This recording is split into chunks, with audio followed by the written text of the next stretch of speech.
Tonight, we're hearing from SIU about another Supreme Court ruling. They got rid of affirmative action yesterday, and it's been around for years. News 3's Danny Valle is in Carbondale tonight with reaction from SIU's chancellor. Danny, good evening. Well, Julie, the decision doesn't affect SIU directly, and that's because they don't use race in the admissions process. But they do say that they are deeply concerned about the Supreme Court's ruling. And tonight, Chancellor Austin Lane here in Carbondale believes it'll be a positive thing for the university's recruiting mission.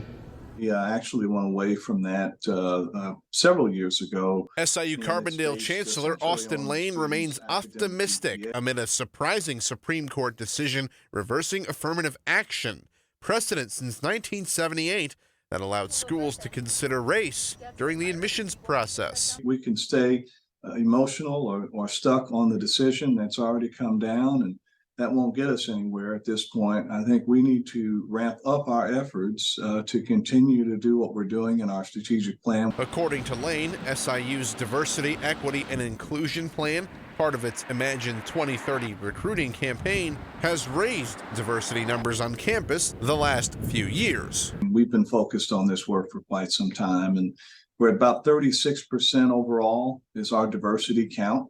For our campus. That's probably one of the highest percentages of most schools or colleges or universities, not only in the state, but probably in the country. SIU is welcoming freshman Salukis in new student orientations. A group Friday consisted of Black and Latino students from Chicago.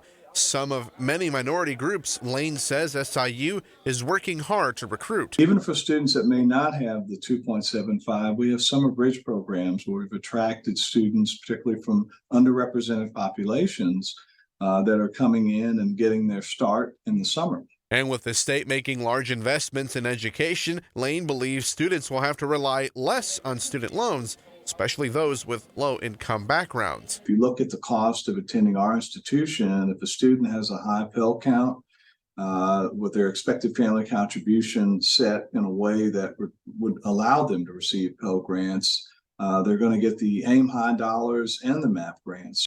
The university did release a statement saying they will continue to promote diversity, equity, and inclusion. You can read that entire statement at our website, WSILTV.com. For now, reporting live inside the SIU Student Center, I'm Danny Valle, News 3.